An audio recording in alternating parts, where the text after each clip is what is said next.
G'day guys, and today we have some troubling news for the New South Wales branch of the Australian Labor Party. Their headquarters down in Sydney has just been raided yesterday, the 18th of December, by the Independent Commission Against Corruption, ICAC. The raid was made to seize information regarding the Chinese Friends of the Labor Party fundraising event back in 2015, and they're investigating the political donations relating to this event.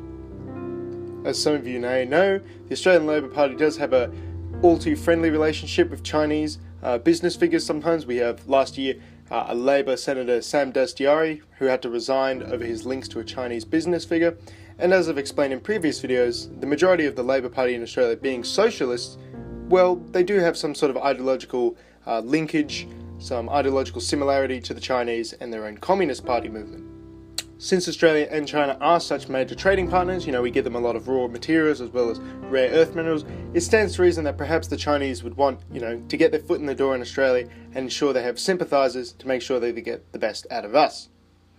Now, of course, I'm no economic expert, but I imagine that China wouldn't want Australia to elect like a populist candidate, something like that, some sort of Donald Trump-esque figure that might want to renegotiate trade. It doesn't want a trade war with Australia as it's already embattled with the US. It doesn't want to fight a war on two economic fronts. Now that's about all the information that is publicly available at this time. Even though there's not much to say, I just don't want to inject this into the public consciousness, especially within the context of New South Wales. Now historically, New South Wales has never been a state that's been often run by the Liberal Party of New South Wales. It's often been run by Labor, so the Liberal Party has spent 20 years in office to Labor's 46.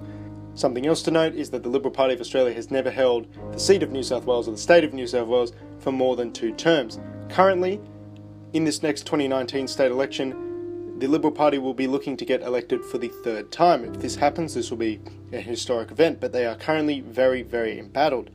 If we look at the holding of seats and things like that, we can see the Liberal Party does hold the minority indeed.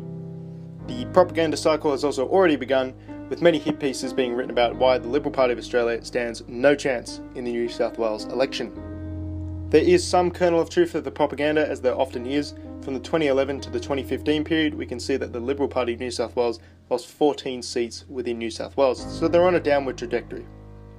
This raid on the Labor Party's head office down in New South Wales, it will certainly be a talking point for the Liberal Party of New South Wales. They can bring up connections to China, corruption, whether the Labor Party of New South Wales actually has the interests of Australians at heart. Something else they might be able to talk about is the actions of the Labor leader of New South Wales, Luke Foley. As I've already explained in a previous video, he got essentially #MeToo'd, he was claimed he groped up a reporter and that sort of thing. Now, in the context of Me Too events, you cannot prove, beyond a reasonable doubt with just a person's actions whether they're guilty or not, but their actions can give an indication of, or at least a suspicion of whether they're guilty or not. Now, Luke Foley instantly resigning does indicate that he's guilty. That's, why would you do that if you were innocent? But his next action, which was to sue for defamation, indicated that he was not guilty because, this person was defaming. If this isn't true, they are certainly defaming you and you have a case for a lawsuit.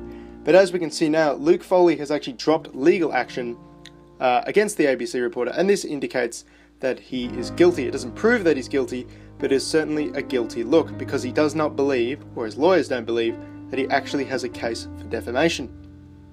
Luke Foley has been essentially cast out by his own party. His deputy and Labor's highest ranking female MP have thrown their support behind the accuser, and everyone's basically bus-tossed him and he's not seeking re-election.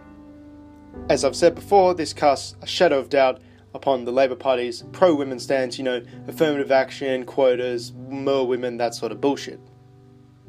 I don't really have much more to say on the subject. It would appear, at least on the surface, that the Labor Party is a lot less squeaky clean than it would claim to be. Thanks all for sticking around, and have a good one.